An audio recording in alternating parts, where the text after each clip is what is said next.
Finding the right person for the right role. But ऐसा नहीं है कि इन्फ्लुएंसर्स को ही रोल मिलता है, अगर वो एक्टर नहीं है तो कोई कास्ट नहीं करता। In a year I floated my own company and my first film was Ramleela. अपनी आंखें कान हमेशा खुले रखते हैं हम, और हमारे ऑफिस के दरवाजे खुले रहते हैं एक्टर्स के लिए। नमस्कार, इंडिया न्यूज़ में आपका स्वागत है। मैं हूं आपके साथ ब्रह्मचारी आशीष। आज हमारे साथ कास्टिंग डायरेक्टर श्रुति महाजन हैं। तो ये मैम, आप कास्टिंग डायरेक्टर हैं, but how you came into this field and who supported you? So ये प्रोसेस बहुत ऑर्गेनिक था, और मुझे भी नहीं पता था कि मैं कास्टिंग डायरेक्टर बनना चाहती हूँ। मैं एक एचआर बैकग्राउंड से हूँ, मैंने एमबीए किया, मैं कॉर्पोरेट जॉब कर रही थी। एक बहुत ही लंबी कहानी है, उसको शॉर्ट करते हैं। बट मैं वहाँ पर भी यही काम करती थी, finding the right person for the right role. थोड़ा सा कहानी में ट्विस्ट मेरी ये आया कि मेरे को डिसाइड हुआ कि अरे ये डिपार्टमेंट फिल्म मेकिंग में भी हो सकता है।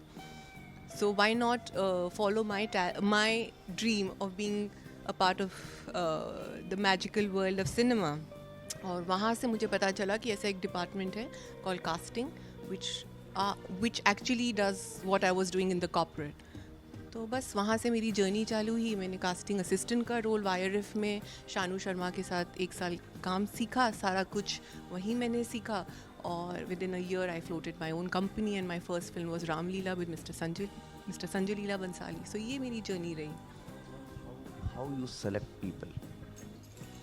कास्टिंग प्रोसेस पूछना चाह रहे हैं आप। So casting process other than intuition, gut, instinct, इसके अलावा एक बहुत ही मेथड है हमारे मैडनेस में।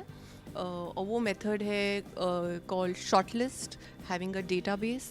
एंड अपनी आंखें कान हमेशा खुले रखते हैं हम, और हमारे ऑफिस के दरवाजे खुले रहते हैं एक्टर्स के लिए। So people come to us and we look for the right talent through auditions, through multiple look tests, through chemistry checks, and eventually ये सब प्रोसेस पार कर के जो सबसे बेहतरीन एक्टर होता है उसको रोल मिल जाता है। किसी एक्टर को सुन रहा था तो उन्होंने कहा कि मुंबई में हमें 4-5 साल तो सिर्फ ये समझने में लग जाता है कि इंटरव्यू देना कहाँ पे, तो कहाँ देना?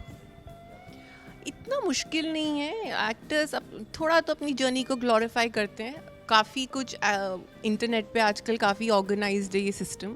आपको पता होना चाहिए कहाँ कैसे लोगों को अप्रोच करना है। And all casting directors are very approachable.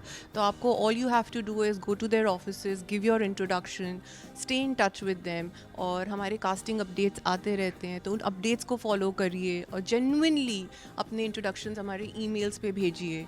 I think that's the only process, और कोई प्रोसेस नहीं है। और एक इम्प्रेशन बनाइए कास्टिंग डायरेक्टर के साथ कि उनको याद रहे, जेन्युइन वाला।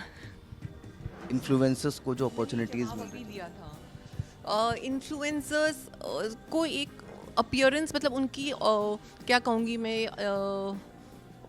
वो दिख जाते हैं, उनकी प्रेजेंस फील हो जाती है। बट ऐसा नहीं है कि इन्फ्लुएंसर्स को ही रोल मिलता है, अगर वो एक्टर नहीं है तो कोई कास्ट नहीं करता। तो it's nothing to do with the following, आपकी कितनी फॉलोइंग है। व्हाट इज़ इम्पॉर्टेंट इज आपके स्किल सेट्स कितने अच्छे एज एन एक्टर। इवेंचुअली आप उसी के बलबूते पे रोल लैंड करते हो। Thank you so much ma'am for joining sir.